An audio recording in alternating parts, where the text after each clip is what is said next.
Hello dear students, how are you. मैं doctor Neelu Mishra मेरे channel bio pro plus में आपका बहुत बहुत स्वागत करती हूँ। आज मैं आपके लिए जो टॉपिक लेके आई हूँ वो है आरएनए। जैसा कि मैंने पिछले टर्न पे आपको जब डीएनए पढ़ाया था तो मैंने बोला था हमारा नेक्स्ट टॉपिक होगा आरएनए, क्योंकि न्यूक्लिक एसिड का ही ये टॉपिक है। न्यूक्लिक एसिड 2 टाइप्स के होते हैं, डीएनए एंड आरएनए। तो डीएनए आपने लास्ट टर्न पे पढ़ा था, आज हम पढ़ेंगे आरएनए।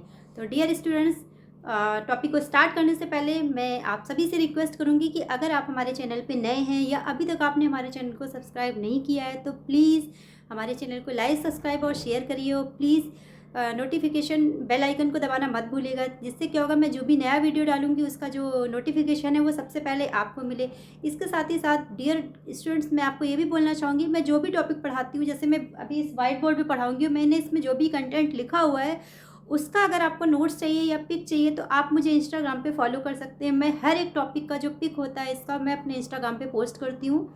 उस इंस्टाग्राम का जो लिंक है वो हमारे यूट्यूब के डिस्क्रिप्शन बॉक्स में दिया हुआ है।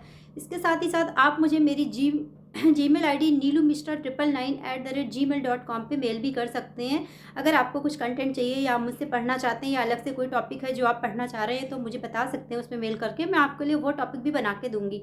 तो चलिए फटाफट हम अपने टॉपिक को स्टार्ट करते हैं। आज का टॉपिक आरएनए। आरएनए का मतलब होता है ribo nucleic acid. R means ribo, N means nucleic, A means acid, यानी कि आरएनए राइबो न्यूक्लिक एसिड होता है।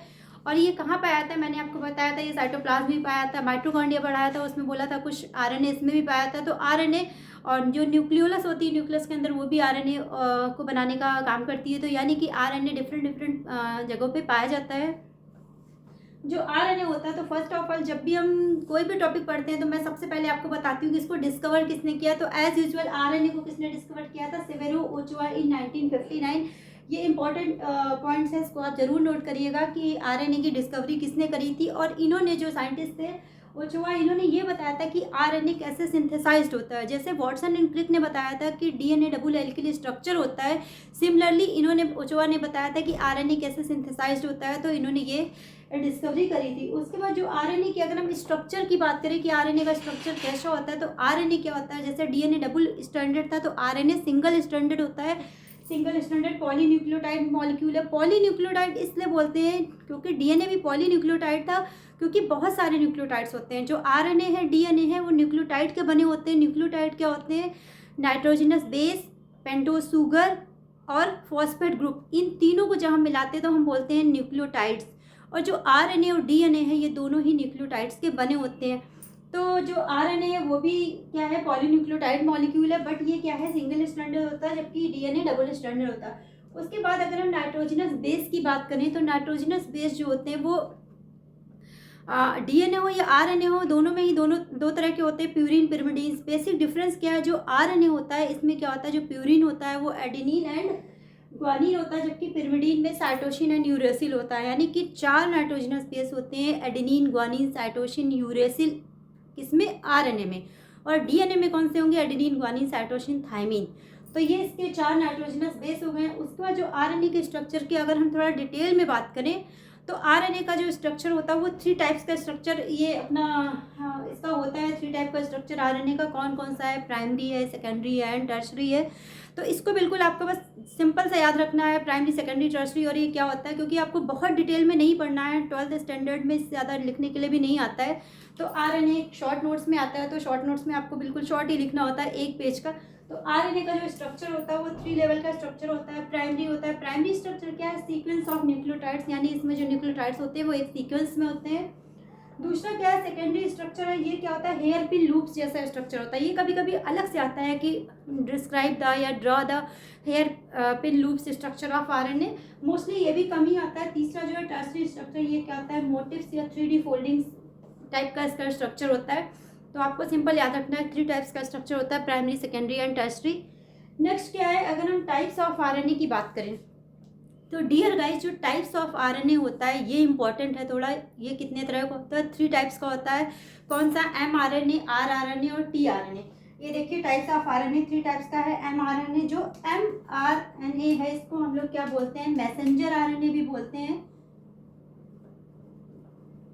मैसेंजर आरएनए भी बोलते हैं। और जो टी आरएनए, ये ट्रांसफर आरएनए होता है, इसको ट्रांसफर आरएनए बोलते हैं, इसका जो फुल फॉर्म है। और जो आरएनए है इसको राइबोसोमल आरएनए बोलते हैं, यानी ये राइबोसोमल आरएनए है। अब क्या है, ये तो हो गया आरएनए। अब आरएनए के फंक्शन की बात करते हैं। तो आरएनए का जो फंक्शन है वो बहुत इजी है, आपको याद नहीं करना, बस आपको आरएनए के टाइप याद करने, यानी एमआरएनए, टीआरएनए एंड आरएनए।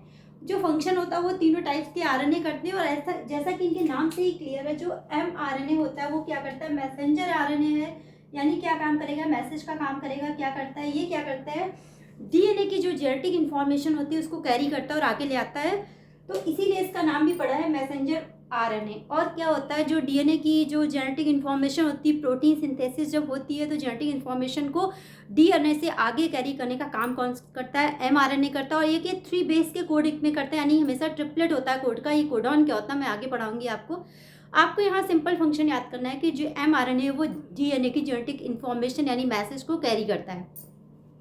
दूसरा क्या है, टीआरएनए, जो ट्रांसफर आरएनए होता है, ये क्या करता है, ट्रांसफर आरएनए क्या करता है, रीड करने का काम करता है। यानी कि जो एमआरएनए जो मैसेज लाया उसको पढ़ने का है, रीड करने का काम कौन करेगा, टीआरएनए। इसीलिए क्या करता है, read the code on mRNA. यानी एमआरएनए जो इन्फॉर्मेशन डीएनए से लाया उसको रीड करने का काम कौन करता है, टीआरएनए, ट्रांसफर आरएनए, फिर इसको आगे ट्रांसफर करेगा। फिर जो आरएनए यानी राइबोसोमल आरएनए, जैसा नाम से ही क्लियर है, तो राइबोसोमल आरएनए क्या करता है, ये किसी एक प्रोटीन के साथ एसोसिएट होकर राइबोसोम को फॉर्मेशन का काम करता है। ये आप सिंपल भी लिख सकते हैं, आरएनए मीन्स राइबोसोमल आरएनए, यानी कि आरएनए राइबोसोम को सिंथेसिस का काम करता है। यानी इन तीनों आरएनए के ऐसे सिंपल फंक्शन है, आपको अलग से नहीं पढ़ना है। यानी अगर आपको काइंड ऑफ आरएनए पता है तो आप उसका फंक्शन सिंपली लिख सकते हैं। तो आज का हमारा जो टॉपिक है आरएनए वो कंप्लीट हुआ है।